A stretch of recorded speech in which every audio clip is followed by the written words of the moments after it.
Welcome, everyone. Great to have all of you joining us today. We are going to hang out for just a minute or two here to make sure that everyone can join and get settled in.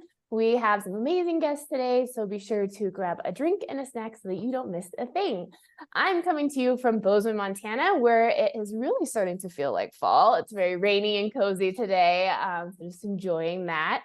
Lorri, how are you and where are you joining us from? I am in Lacey, Washington, which is just sort of outside of the capital of Olympia, Washington. It is also very rainy here, and yeah, and I'm great. I'm happy to be here. Okay, well, thank you so much for joining us. Jordan, how about you? Said you're just about an hour outside of Minneapolis. How are you doing? What's the weather looking like there? Yep, good weather, very fall, absolutely the best time of year here. No bugs, little humidity, and great leaves, color changing. So, yep. Perfect for fall events. Perfect. Great. Well, we're just past the hour, so I'm officially going to get us started. Hi, everyone. Thank you for joining us today. My name is Amy Arno, and I am the Field and Event Marketing Manager on the XYPN marketing team. Today, I'm so glad to host this event, Surviving Your First Year as an RIA Owner, with XYPN members Lorri DeFoor and Jordan DeBoer. I really was getting nervous about the rhyming, but I do just have a few housekeeping items for everyone. If you have any questions for us, please address them through the Q&A. It's at the bottom of your screen there in Zoom. That will just be easier for me to monitor than the chat. We do have some questions that were submitted beforehand, so we will be answering a mix of both those and the questions that everyone asked live. Also, when the webinar is over, you will be able to fill out a survey from Zoom. We would love to hear how we did today. And please also include ideas for any topics that you would like to hear about in the future. We do host a free webinar every month. So next month, be sure to join us on November 15th for Mastering Your Compliance Program as an RIA Owner with Travis Johnson, and he is our Managing Director of XY Compliance. This will be a great webinar to start or revamp your compliance program for 2024, so you won't want to miss that. And we will put the link to register for that in the chat. All right, enough with the boring stuff. Let's get to the reason you all are here. I would like to start by having our panelists introduce themselves. Jordan, will you please introduce yourself and tell us a bit about your firm? Yeah, so I'm Jordan DeBoer. My firm name is Calibration Financial. I've been in financial services for about 8 years now and launched my own RIA a little over 4 years ago. Live in a small rural community in central Minnesota.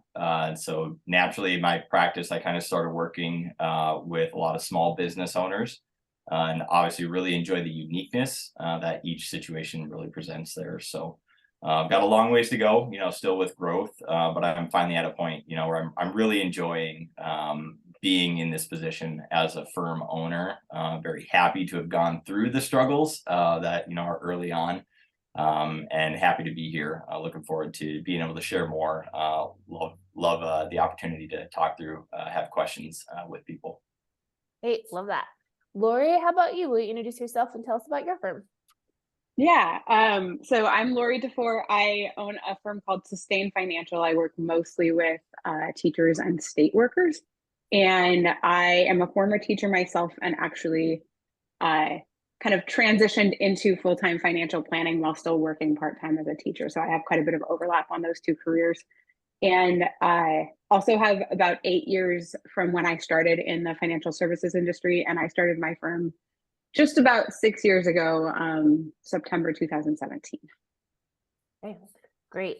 So before we jump into questions, I kind of want to lay the foundation for what brought you to starting your own firm. So maybe Lorri, can you tell us, like you said, you were a teacher. So what was kind of the mental transition that happened for you? Like what was building to make you interested in being a firm owner? What brought you to decide that entrepreneurship was for you? Just what are some of those pieces that happened at that time? So I was, as many teachers are, really like, I went into teaching thinking it was going to be my lifelong profession. Within about 5 or 6 years, it became very evident to me that I might have 5 to 10 more years to give to it, but I was not going to have a until 65 career to give to it. And So at that point, and that also sort of overlapped at a time in my life when I was actually looking for a financial planner and had a really, really hard time finding one. It was sort of in the infancy of XYPN, if XYPN really even existed at all, when I was going through that struggle, and finding somebody to actually work with me when all of my investable assets were within sort of the state retirement system was impossible. And so kind of in the process of knowing that I didn't want to teach forever, I was also trying to learn how to do my own financial planning. And over the course of sort of a year or two of doing that, I really started to like it and really, enjoyed it, and started to look at opportunities for how I might be able to use that interest as the next step. And so at that time, I just kind of I started working on CFP coursework, even though I didn't have a job in the industry at all, and eventually got kind of an internship with a startup RIA, stayed there for a couple of years. It was a very, just from a values-based perspective, it was a very bad fit. Gotcha. And when I left about 2 years in, the question for me was really, am I ready to start my own firm? Probably not, but I think I will be in 2 years or 2 or 3 years. And I don't want to transition the clients I have once and then have to transition them again in 2 or 3 years. And so I probably started earlier than I felt ready to start, but I'm really very thankful that I did now. And so even though that job was a bad fit, were you glad that you had some experience with just some of the logistical pieces of the business before you started a firm, or what do you think about that? Yes, I know people who have done this without doing that, and I honestly can't actually imagine, really, especially on the logistical side, on like the trading side, if you're going to manage assets, I can't imagine trying to learn that without some structure in place to have helped me learn that. Yeah. And in terms of the CFP, I guess, how much did that impact your first year? Is that a recommendation that you have for folks to get that before they launch? I didn't have mine before I launched. I was like a year in, like before I had I had all the, I'd taken the test, I'd finished the coursework, but it took me a year of owning my own business to actually get the experience required to actually get the certification and the designation. So I did not have mine at the time. And I would say it's a great long-term thing to make sure you're pursuing, but I don't know that it's actually like super necessary to have it before you launch. Okay. No, great. That's really helpful. Jordan, how about you? Where were you at in your life? What were you doing? What brought you to this transition? Yeah. So for me, I've always had the entrepreneurial spirit. It's kind of been in the family, being business owners. And I always liked that ability, the flexibility, all the fun stuff, obviously, that comes with being a business owner. It's always appealing. But you've got to work, in order to get there. So my, career in financial services, I started off on the sales side with insurance at, big broker dealer structure. And that I very quickly realized was not for me, despite having some of the great things, being able to inherit a book of business through there and everything. I just very quickly learned that what I wanted to do really was the comprehensive planning. And although that was supported in that environment, it wasn't, what was able to be led with. And so that led me down, after a few years in that environment, to go to an independent channel. I do wish, that's one of the things I do wish I didn't go to the independent channel and start my own practice through there. I wish I would have sought out that independent RIA, that I would have known to really seek that out to find a position at a firm like that. Because much like Lorri was saying, to go into it without that experience, it's crazy. The amount of stuff, that I learned along the way that was just like, I had no idea, coming from the broker dealer world that sort of had the RIA space. But to really finally learn that what I really wanted was to have my own RIA. I only lasted about a year with my being in that independent broker dealer RIA relationship before I launched my own firm. And as crazy as it sounds, two of the reasons why I was making those transitions, one from the main broker dealer to the independent channel, and then from the independent channel, both of the main contributing factors were technology and lack thereof. I literally couldn't do e-signature documents And it just made absolutely no sense for me wanting to build a practice that I could work with people across the country, work remotely with people. It was just next to impossible to have that. And so it's weird to say, but one of the driving factors for me starting my own firm was actually so I could do e-signatures, and just have more, modern relationships with people.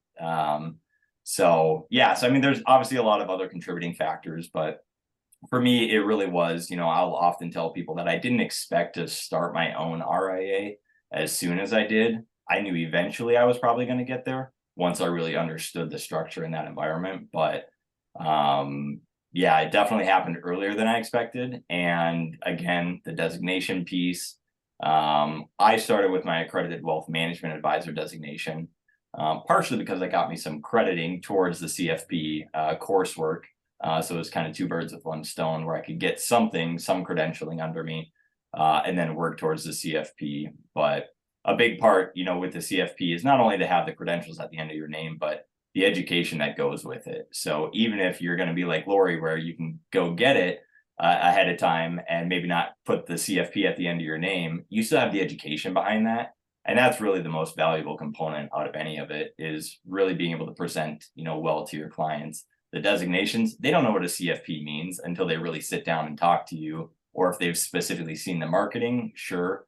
But until that time, it's, the alphabet soup, as a lot of people say. And so being able to communicate the education around it is the most important part there. Yeah, no, I totally get that.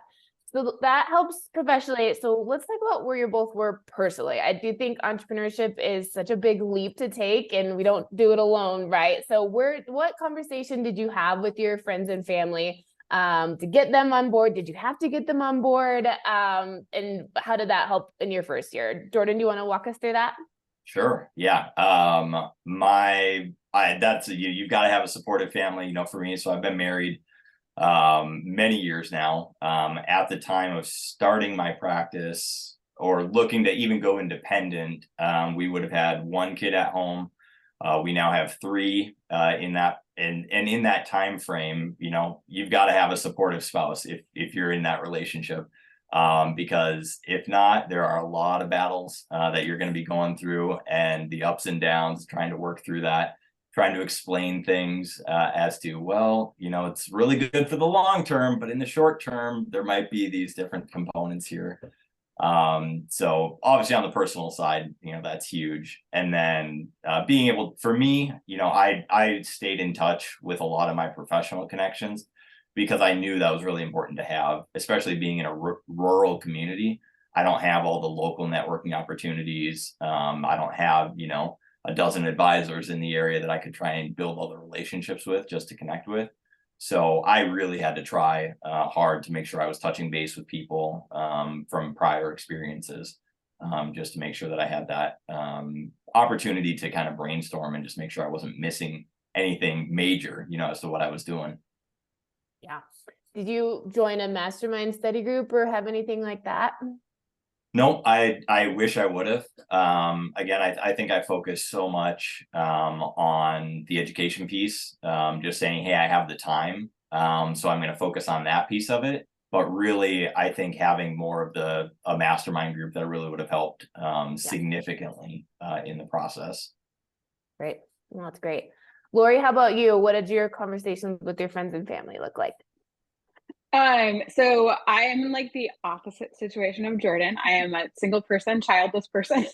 And I mentioned I did teach part-time while I started my business. And in part, I always refer to that as needing to be my own supportive spouse, right? Like I needed to still have a way to have health benefits, be able to pay my mortgage, that sort of thing. And that was the way I found to do that. In some ways though, I actually think that I don't want to say that's there are parts of when I watched other people go through this with families, I think one of the really difficult things is if you are sort of used to being a breadwinner or anything like that, and having that space where you're like, okay, I'm not, and that all the feelings that can bring up in spaces, I think can be really challenging for people as well. So just kind of emotionally preparing for that. But for me, like in terms of immediate family, it was not, I was just sort of it was more about figuring out how I was going to kind of play both of those roles for myself while I launched. I will say, I think a really important conversation to have with, like, I have a really big and strong and supportive group of friends, and having conversations with them about, I like don't want this friendship to like dwindle, but also I probably can't afford to do this, and this for a little while is a really like, and so like, what are some things that we can plan around doing if, going out to eat or going, like all of that stuff is no longer the thing. I think those are actually really important questions to have, and being willing to be sort of vulnerable enough in that space to own that is likely what your life will look like for a little bit while, unless you have unless you have sort of like a huge savings that you're willing to sort of spend through. But for me, it was very much like, how can I pull back on all of my expenses, and having, I love to golf, I love to ski, and there were a few years where I didn't do a lot of any of those things. Yes. I really appreciate that. What do you think about working part-time as you launch a firm? Like, how did you feel about that? We do get that question a lot of like, should I have a side hustle while I launch? Like, did you feel like that was valuable? Did it take you twice as long to get going then? Like, walk us through that a little bit. So I have nobody, like, I mean, well, I think talk about the benchmarking study a little bit later, but like, I always say I have nobody really to compare myself to but myself. Like, and I also had the good fortune of being in I was a high school teacher, and I was basically able to request that they drop my job to a 0.6. And that 0.6, the hours that I was required to be there to teach were from 7:30 to 10:30 in the morning. And so it was for me and for my situation, it left a lot of time still to work on the business. It was a very sort of defined commitment in terms of what I needed to do and where I needed to show up. And so it was kind of the perfect job to make that transition with. It was not too bad for a few years, but I probably did it 1 year too long, is what I would actually say. Like, I overlapped, like I had to leave in the middle of the school year, and that didn't end up being like something I felt very good about. So I definitely tried to carry both things for too long. In terms of whether it would have, like, I think my business did grow initially a little bit slower than other people's. And if I'm being very honest about that, like, if I hadn't been teaching, would I have been spending that time like marketing and getting out there? Probably not. I hate marketing. So like, I can just tell you that from my perspective, I'm just not sure I would have actually taken the time to have done the things to have accelerated the growth in any way that would have, like, for me, it was actually just a more appealing prospect to keep the part-time teaching job and let the growth happen a little bit more organically. Gotcha. What were did you have any warning signs, I guess, or red flags when you were approaching that time of like, I guess, looking back, what did you ignore that would have told you like, it's time to be done with this? Does that make sense?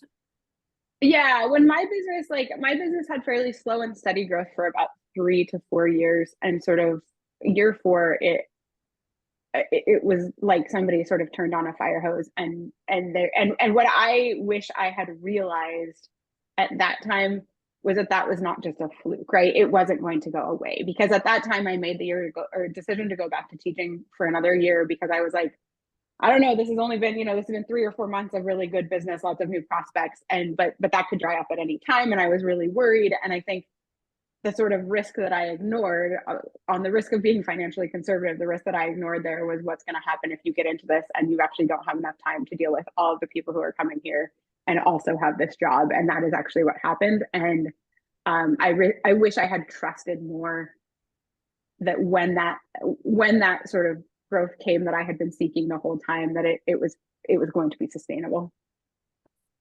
I gotcha.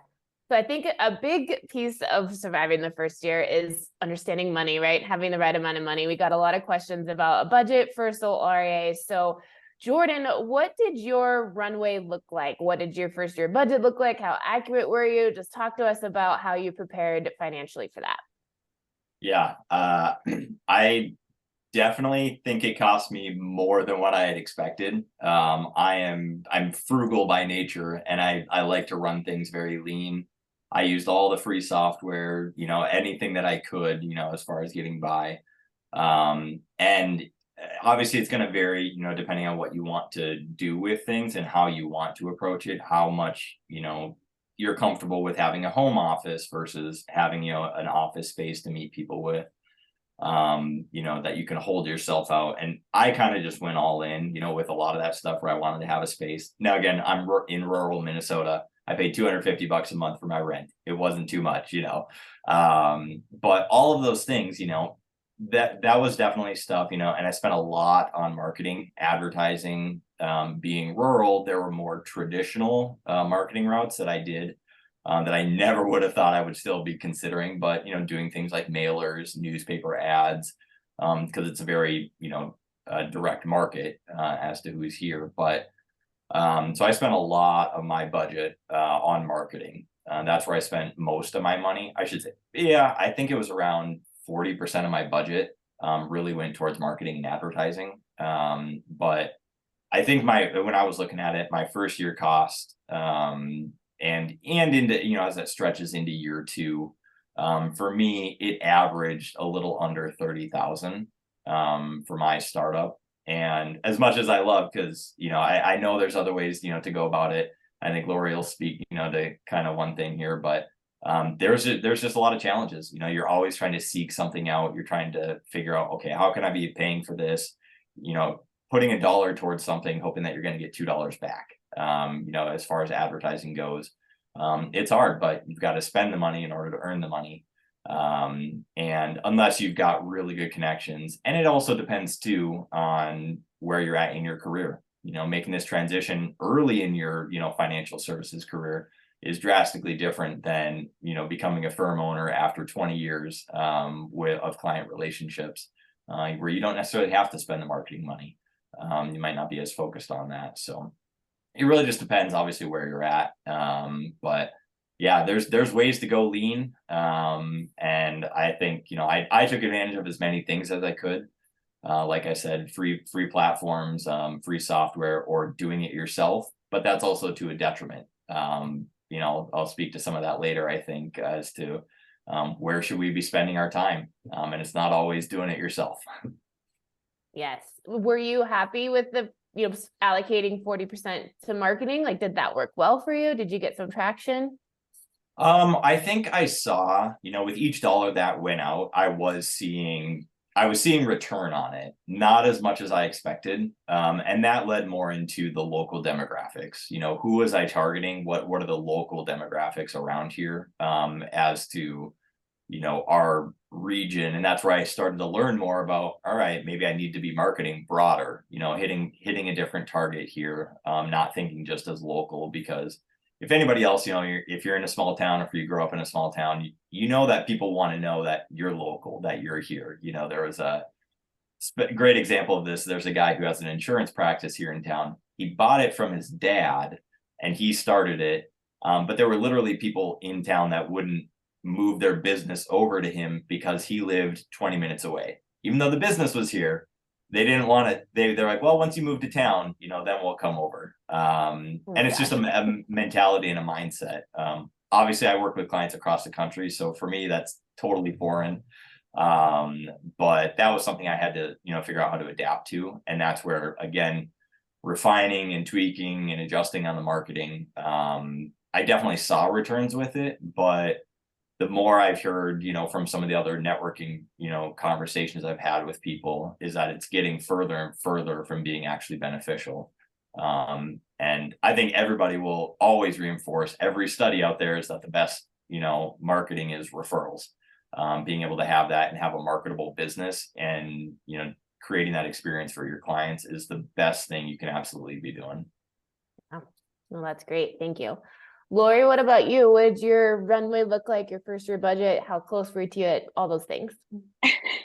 So during my, when I launched, so 2017, it was, XYPN was still fairly young. I did become a member of XYPN right away, but the first kind of thing that I had encountered was, when I was thinking about leaving my prior firm, I had just Googled, how do you do this? How do you start this? And was there was an article that Sophia Bear wrote in 2013, I think, on how to start an RIA on less than $10,000.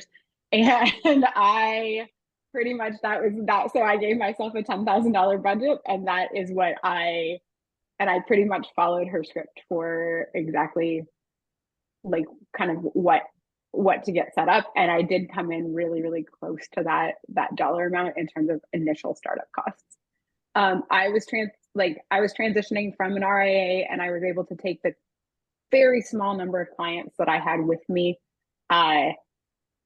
And so I had, like, from the get-go, I would say I was running lean. I did not have an office, still don't have an office. I was not spending any money on marketing. So I was running very, very lean. And what I remember from that time is like, it was about like $1,200 was about what I was bringing in on AUM fees, and $1,200 was about what was going out every month to keep the business afloat.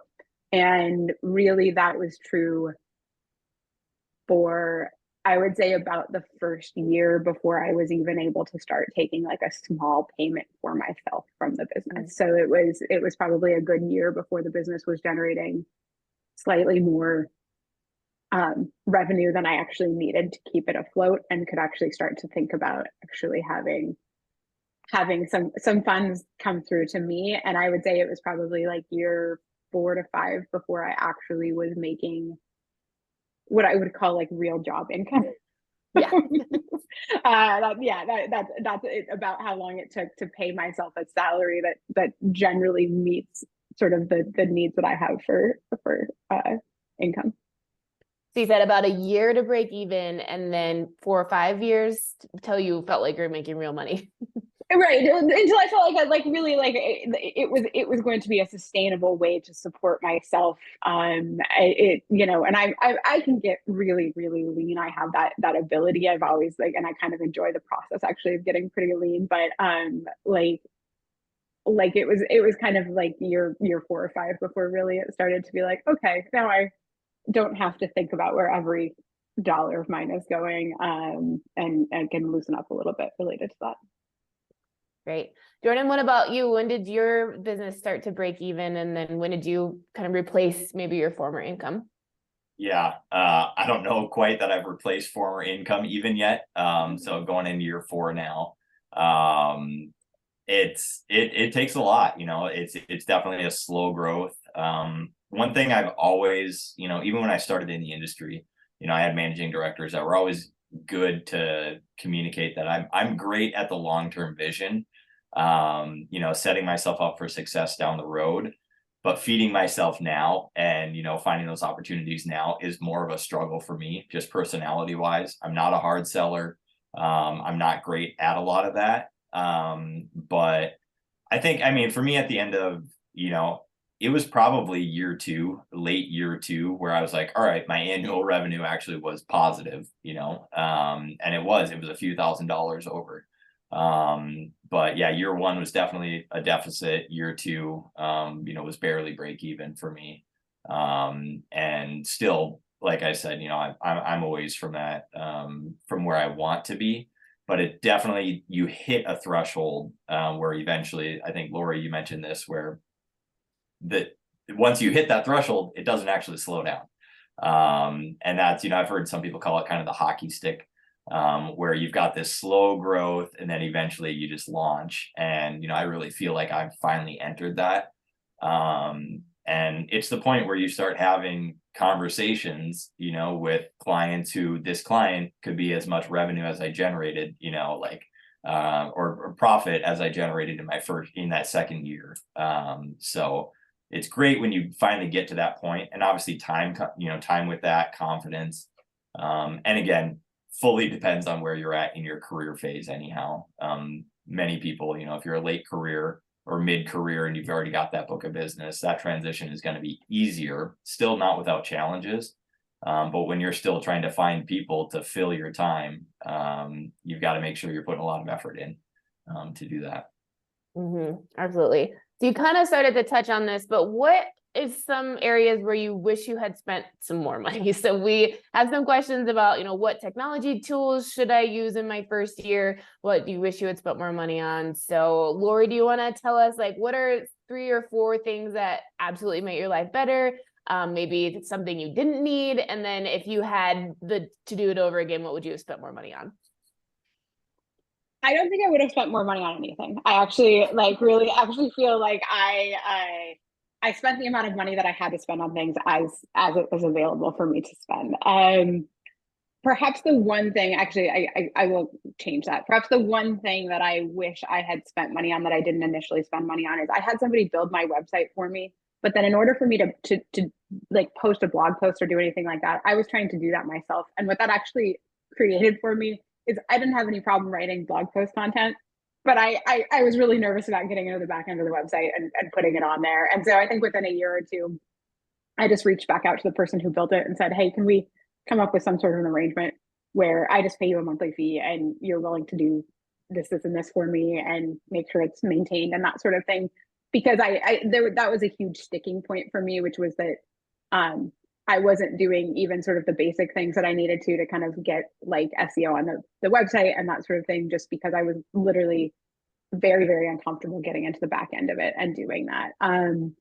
I didn't spend, XYPN was definitely my biggest line item at that time, like in terms of costs when I first started. The only other things that I was really, spending money on tech-wise is QuickBooks. And then I paid a friend of mine who's a bookkeeper to really help me set up my QuickBooks and then help me learn how to use it and do it correctly. I will say, if you are not comfortable with doing your own books, I was shocked when I went through my first audit how much attention they are paying to your books, like way more actually than my investment processes or anything else. They were in my books. They wanted to know that I understood them. They had a ton of questions about that. And so like, make sure your books are really well set up, and that if you are not confident doing them, that you hire that out. I would say that's really important. And then I paid somebody to do my taxes as well, because I just didn't want to deal with that component of I wasn't like 100% comfortable with it. But there wasn't a lot. I'm glad I added things as I went. I did in like year 3 add a ton of compliance support, and a much more like intensive one-on-one like compliance relationship, and I'm really glad I did that. And I'm glad I did it before I got audited, honestly. The process of going through an audit without that, I think would have been really, really intimidating. And so that was money well spent, but it was spent a little bit farther down the line. No, that's great. I want to put a pin in compliance because we do have some questions about that. So we'll come back to compliance. But Jordan, let's touch base with you on what are 3 to 4 technology tools that really made the first year possible, and where would you have put more money if you could go back? Yeah, I'm the opposite of Lorri in that I'm super comfortable with my website. As far as that whole process, that is one thing. It's a benefit, obviously, to have the skill set that I could go in, because I could do it for dirt cheap. It was like $3 a month to go through Bluehost, and it was a WordPress website.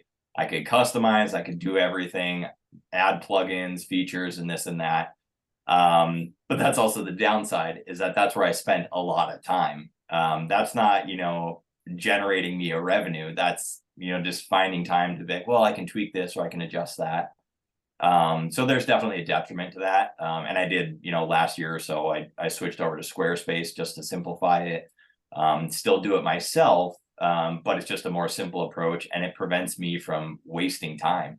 Because I'm at the point I don't have the free time to be doing that stuff anymore. So I think most people can get by with a platform like Squarespace or Wix or any of the ones out there. All of the platforms have gotten really easy and affordable. But even if you're not comfortable, as Lorri said, there's plenty of people that'll take care of it for a couple $100 a month. You can be doing that. Definitely need to have a website. That is an absolute must. And it's got to look better than just the free Google one that you might be able to throw together, because that's your first impression to a lot of people, especially if you're working remotely. You've got to be able to have something that at least looks good and looks like it's up to date. It doesn't have to have all the bells and whistles that a really expensive website's going to have. So I think for me, I felt comfortable with what I was spending there from a cost perspective. I think there's, this is probably my pitch for XYPN. I wish I had that line item early on, because I looked at it strictly from a cost perspective. That, hey, I'm doing a lot of the same tools. Got to have a CRM. That's another must have.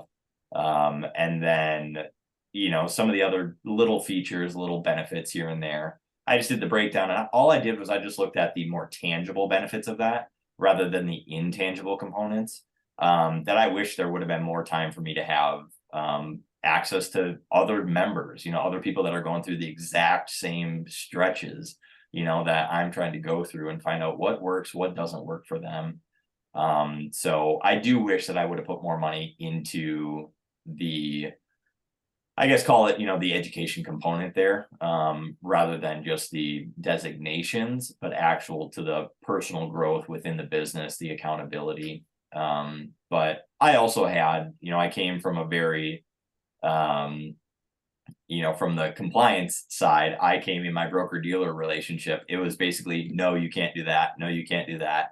You couldn't do anything, and you had to document everything like crazy. So I had a really good background for that, but Minnesota actually required me to hire a separate compliance officer, because I didn't have a certain number of years of experience at the time in a management position. So I had to have an outside consultant that could actually handle everything. And so that was an additional expense I wish I didn't have necessarily, because I felt pretty good with it.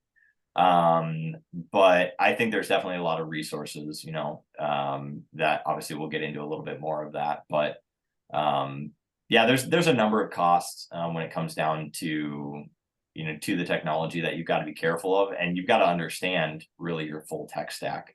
And really thinking through and planning out, what do you want each thing to look like and what do you want it to do, and then stick with it. Don't try and change it every quarter, because there's always new pieces of technology that are coming out. And so you've got to be really careful with that. And I actually have basically twice a year, I have dedicated time that I do a tech review. So as a firm owner, that's another thing you'll get is phone calls from every software provider or every service, that works with an RIA. So you've got to find a way to kind of defer those conversations. So I actually have twice a year, and I'm not great with it. Obviously I'll have a conversation if I really like something. I might have that conversation earlier, but I plan out, it's like April and November that I will do. I'll spend 3-4 hours to look at all the new technology. Do I need to change anything? Do I need to adjust it? Just from whether it's a cost perspective or I'm underutilizing something that I don't need it. And that's just prevents me from doing that from a time perspective throughout the rest of the year. Great. No, that's really helpful. A quick question about technology. We have a question of what do you use for quarterly reports, performance, and statements? Jordan, do you have something you use for that? Yep. I don't use anything separate. I actually just use what's provided through the custodial platform. And I currently use Altruist right now. And so that's been more than enough for me and more of my client relationships, because although there's plenty of people out there who want to see more detail, they want to have a lot of features, a lot of comparisons. I just really spent my time trying to find clients who want to delegate to me, and they're fine. Most of my clients, probably don't even log in, to a lot of the platforms unless there's actually something they need. And they'd love to see just that quarterly email that says, hey, here's what happened. Here's the ups and downs. It's a red arrow down or a green arrow up and a percentage. That's all they want to know. They lean on me, and that's what I think most advisors who have those intentional relationships really want to have. So I don't do anything special. I just use the custodial provided one. Okay, great. Thank you. Lori, how about you? So I was on TD for quite a while until we just transitioned over to Schwab. And I felt like with TD, you absolutely needed, if you were going to do like for billing, performance reporting, that sort of thing, that was really actually a necessary thing to have a secondary. So I use Capitect. I am still using Capitect. I'm not actually 100% sure that I need to now that we're on Schwab, but I am busy enough trying to learn all of the other things about Schwab at the moment that I'm not currently looking at changing that anytime soon. Gotcha. Well, thank you. Okay, circling back to compliance. So we had a question of what were the most difficult compliance challenges in the first year? Is it policies and procedures, audits, tracking and knowing the necessary compliance items? Talk to us, Lorri, about your first year with compliance and how you made it through. Oh, okay. So, well, for anyone who's on this call that doesn't know, I think that I live in the worst state to be a state registered person. Washington is notoriously difficult. And it took me, so again, this was the piece around like XYPN. I think having XYPN from the beginning to help me, like, so I think it was like four attempts to get registered before they actually would approve my ADV. And it took a really long time. And I think I would have been just completely overwhelmed by that process if I hadn't had somebody working through that process with me. And compliance it has just gotten like progressively more difficult. My approach to it has really been like, there are different people in this state who have taken different approaches to it, many of whom have sort of tried to fight the regulators on what they're asking for. My approach has very much largely been to try and understand as best as I can what they are asking for and figure out how my business is going to meet that. I don't have any desire to make an enemy of my regulators at this point. But I would say our state, it's typically 3 to 4 years before you actually get your first audit. You get a technical assistance visit before the audit. But what I would say in terms of compliance is like, I don't think I could have afforded it. I wouldn't have felt comfortable spending the money on an outside compliance consultant when I first started. But I'm so glad that I hired one when I did, because kind of to Jordan's point of, if you are used to a compliance environment that's like, no, no, no, no, no. One of the amazing things about having an actual compliance person who understands things a little bit better than you do is that some of the things you would have instinctively said no to because you were afraid they would be out of compliance, actually you can say yes to, as long as you do this, this, and this. And that I have, like, the cost that I pay for compliance is more than made up by the clients I would have been a little bit nervous to go after or send a proposal to, not knowing if I could stay in compliance with the sort of like permission and back end like support to say, yes, this is all you need to do in order to make that work. And so really,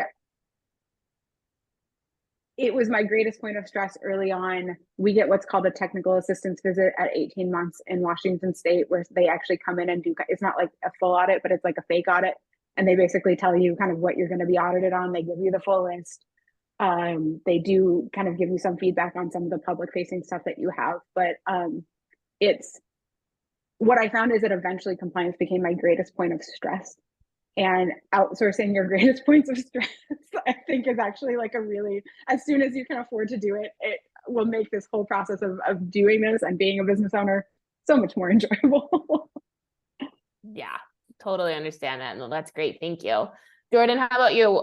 So you mentioned that I think Minnesota might be one of the other top difficult states to get registered in, but so you had to get a CCO. I guess, how was compliance evolved for you? Just tell us all those things.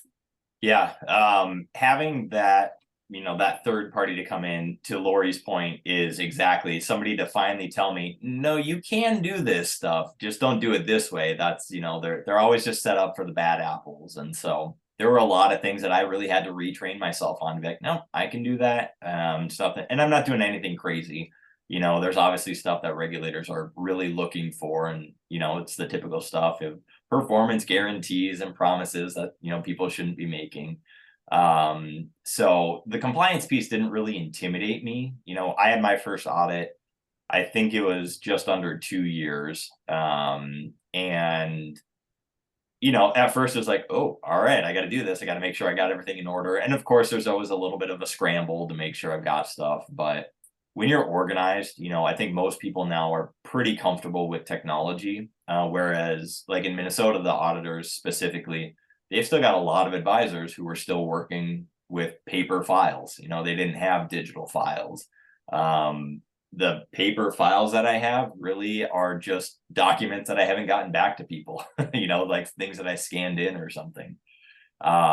So being in that world, that really made it a lot easier to be able to share stuff. And being prepared and organized. They give you, like for Minnesota, they give me a whole list of topics, questions. Here's some preparation ahead of time before going into it. It's not like they walked in and said, hey, we want to see everything right now. They're going to give you some prep, usually, depending on the state. I don't know everywhere, but usually that's what they're going to do, is going to give you some sort of insight that, hey, this is coming. And mine, I think, because it was, kind of during COVID, and so they everything was fully remote. They didn't actually come into the office ever. And being a solo practice, they definitely gave me some great feedback, some great pointers at the end. As Lorri said too, they definitely want to learn, about the books. Like what are your financial statements? What do those things look like? Minnesota requires a bonding, insurance bonding if you don't have a certain minimum. I know there's other states that have that. If you don't have certain assets, in the business account. So being able to clearly define and delineate that stuff is definitely valuable. For me, again, that was a huge part of my first year cost. I think I had kind of forgotten about what I had paid in order to go through the registration process, getting initially registered, and then also the ongoing compliance there. I mean, it must have been $6,000-7,000 that was just on compliance for me. So that was a huge contributor to, that I was very much looking forward to not having to pay that, just to be able to keep that revenue as early as I could. But I kept my compliance consultant until I joined XYPN, because not only do we have, as a member, we have access to different things and being able to communicate, like I mentioned, to reach out to other members, find out what they've done. But I know that, the hourly compliance services, things that are available on an ad hoc basis, that's huge, for those really tricky one-off situations that come into play. Because again, as a firm owner, you're going to be able to flex and decide, hey, I've got this one client that would be really ideal, but maybe they don't line up with how you've got your ADV written, or you've got to offer something different. You can make those changes. It's pretty cool to kind of do it on the fly, but you still want to make sure you can do it right. Yep. Oh, that's great. Thank you. So we got some questions about client acquisition. So tell us about, what was it like to get your first few clients? How did you get them? Do you have a defined client acquisition process? And, are you at capacity yet? So Lorri, do you want to tell us about that first? Sure. So because I came from an AUM firm that wasn't doing financial planning, most of the initial clients I got were AUM clients. I didn't really know how to market the financial planning piece. Interestingly, once the financial planning piece got going, it really went, but it took forever. I was probably like a year and a half in before I actually got a client in that arena. In terms of client acquisition, I would just so strongly encourage you to think, if you are starting out on your own, about what it is that you want for an ongoing client. I took too many low AUM clients early on, and I ended up having to transition most of them out last year, and it was not a particularly fun process. I am the AUM clients that I have in the field, the financial planning clients that I am absolutely right now at capacity and slightly over capacity. I think I have a little over 100 clients at the moment. I am currently also in the process of hiring somebody to come on and work specifically with that fee for service financial planning space. So I will sort of shift entirely to working with people who have AUM to work with. So it's I definitely, and that's just been like in the last sort of 6 months that I've really started to feel like I'm doing all of these. I'm not doing a bad job, but I am doing everything that I'm currently doing, not as well as I could currently do it, because I am doing too many things right now. And the place that there's really a full-time job there for somebody else to be doing is on the fee for service financial planning side. So that's kind of the place that I'm going to hire, so that I can start working a little bit more intentionally around the AUM side, as well as just sort of the general business ownery tasks of the whole thing. Yeah, gotcha. And that first client that you got, where did you find them? How did they find you?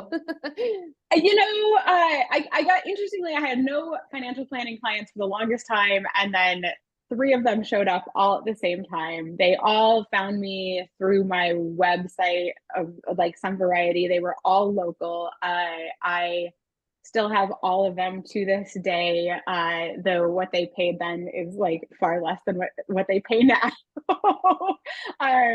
So, and then by and large, particular portion of my business that has grown by referral in leaps and bounds. Like once people go through a year of like real financial planning with you, if you do it well, you will get referrals to do, because there still aren't that many people who do it. Like it remains a pretty unique service in the financial services industry. And so if you really attend to treating the clients that you do get well, they will generate more clients for you. Mm-hmm. And I don't want to get too far away from our original question, but I do want to ask you this about, you say they found you from your website. So do you have are you really articulate about your niche? What spoke to them? Like, how were they like, okay, I know this is my person then? I think at that time, I don't think it was being specific about my niche. I think I am, I just like neither here nor there, but like I am a lesbian, I am a single woman, I am a fairly liberal person in a fairly conservative space, and I live in a fairly liberal town. And so I think more than anything, initially those people were showing up as like part of like I was the human that they wanted to work with. I don't even know that they really cared about what I was qualified to do or not qualified to do. I was the person that they wanted to work with, and I was a person who made them feel comfortable in a space where they may not have felt comfortable before. No, I love that. Thank you. Jordan, let's talk about your client acquisition. So where did you find your first few clients? Are you at capacity now? Like how many households are you servicing? Tell us about your clients. Yeah. I think, I'm not sure where they were as far as like first clients. Obviously rolled a few with me throughout some of my transitions, but one of them actually was in the office building that I was in. She worked in one of the spaces up front and, kind of came back one time and just told me what was going on. And she was one of my first, because I naturally as well rolled over some asset management clients. And she was one of the first where I did more of a one-time financial planning with them. And, going through that experience was good because it's like, all right, this was one of my first experiences really doing this. Definitely undercharging for the service because you don't know really what I was doing with it. Just trying to figure everything out still at the time. Now it's so funny to look back on some of those experiences and just to think like, how did I charge that little, like next to nothing when it came down to it. So for me, that experience was really good because then it continued to say, all right, I've got to be able to have more confidence going into some of these conversations to be able to just really speak value as to here's what I'm offering, here's what's different. And the conversation changes if people have or have not worked with an advisor in the past, because it is, financial planning is still unique when that's what you're leading with, because that's such a valuable component and that's what a lot of people really need. Now it's still getting people comfortable paying for that. And, they might be comfortable paying, asset management fees, but when you are talking about all these other things and the asset management might come with it. That's what I learned, just with the different people as to adjusting my marketing. It's just like, I've got to figure out who do I want to communicate to. And so I really started to push more and more towards being different when it came down to what the services that I was offering and what I was leading with, and just giving people, that high touch relationship. There was a podcast, I think it must have been a Michael Kitces one, that somebody came on. And he just, whoever it was, the approach was, what if you treated every client as if they were your only client? And I still try and embrace that as much as I can, because if you're not able to do that, that means you're getting towards that capacity. You've got to adjust, you've got to shift your structure, because that client experience is really going to change. And that's a disservice to your clients if it's not what you led with in the beginning. Which, for us, as if you're being a good planner, that often means you're going to get clients because somebody's going to be on the other side with another advisor where they're going through a transition, and they're not getting that same experience. So I think now, I'm not at capacity. I've got about 60 households that I work with.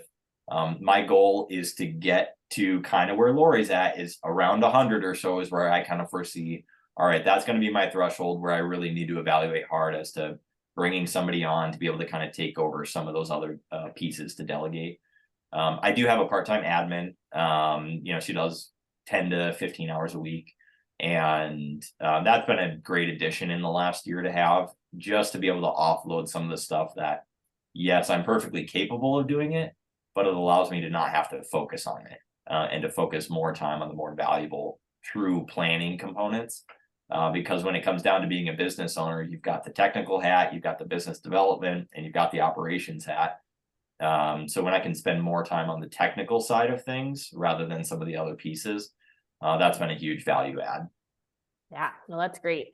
You kind of touched on fees a little bit, but how did you develop your fee structure, and would you go back in time and make them higher if you could? Jordan, you want to tell us about your fee structure? Yep, absolutely. Definitely will adjust it and continue to adjust it over time. I think I've probably changed it 3 times specifically. Again, in the last 4 years, because yes, I still offer asset management, because there's some clients where that's what they know and that's just what they want to pay. But I don't market that to clients. I definitely lead with the planning approach. And so I started with doing like a calculation of net worth, and doing a percentage of that net worth. But that just became a whole lot of work to have to recalculate that. And, using planning software, once you spend time in planning software, it's only as good as the input it receives. So if somebody isn't giving you all the information, well, you can't accurately calculate the fee, and it just didn't work. So I've done some reiterations of that, and now I'm at a point where I do I look at all the hours that go into all the components of what I'm going to be doing for somebody. And so I have a baseline fee, which is now almost 5 times what it was when I started. So drastically higher for that bare minimum. And so I just look at, and I use the calculator through Advice Pay. I use a fee calculator in there. And so I'm in conversations with prospects, and I can give them, by the end of our conversation, I can say, hey, we've got these specific topics that you're wanting to work on. I don't have to charge you for this or this topic, because it's not applicable for your situation. So I can give them their annual fee right there. But it's taken time to know how much time am I actually going to spend on each one of the topics. It's not going to be precise. It's not going to be perfect. And there's going to be people, that I definitely say I should have charged them more. And there's definitely people where I'm like, here's your quote. And oh, hey, they want to be a client. Great. You just got to be confident when it comes down to it. And so I've really enjoyed that, especially in the last year or so, being able to be a lot more confident to give people a quote, and it's not going to be the right fit for them. And that's okay, rather than trying to be in the struggle phase early on where you're like, how do I make this so it's just enough that they'll come on, but it's maybe half of what it should have actually been. You've got to get to a point where you can be comfortable losing some clients. Yep, absolutely. Lori, how about you? I didn't leave you much time, but can you tell us real quick about it? Yeah, my fee has also gone up at least 5-fold, I think, since I started. It was ridiculously low when I first started, but also I was not confident selling a higher fee when I first started. And what I would say is, you can, like, if you are confident putting the fee out there that is the right fee from the get-go, that's great. I appreciate you as a human being, but I wasn't. And I needed to get the clients, work through it, figure out what I was worth to, in that space. And every time I could do that, and every time I could see the value added, I felt slightly more confident increasing. And then you also, when you undercharge, which does happen, you'll know, because you'll be resentful of the work that you're doing for the price that you charged. So pay attention to that feeling, because when that feeling comes up, number one, you have to override it and still do a really good job, because again, this is your source of referral. But once it comes up, that's a really good indication that you're not charging enough, because you don't want to be doing work feeling resentful towards the fact that you're not charging enough for the work. So I really think that sort of it's a process, and I don't think it's at all a failure to adjust your fee that much initially, because you really do have to believe in the value of what you're putting out there. And sometimes you just have to do the thing before you believe in the value of the thing. Totally. I love that. Okay, I want to end on one thing. So if there's one word that you could use to describe your experience as an RIA owner, you know, if it's fulfillment or joy or anguish, I don't know, anything, is there one way that you would describe, you know, what being a business owner has been to you? Lorri, do you have something in mind? It's the best. I love it. Perfect. Jordan, how about you? Trying to consolidate. I think fulfilling really is the best definition, because there's flexibility in personal life, and then also fulfilling in, as an advisor, we're here to help people. And, you know, when you are a firm owner, you get to specifically help each one of the people that you're working with. Well, thank you both so much for your time today. I think we provided a lot of great content. I hope everyone can take something from this to help them keep going through their first year of being an RIA owner, because it's so worth it. I hope everyone has a great rest of your day, and thank you so much. All right, see you, everybody.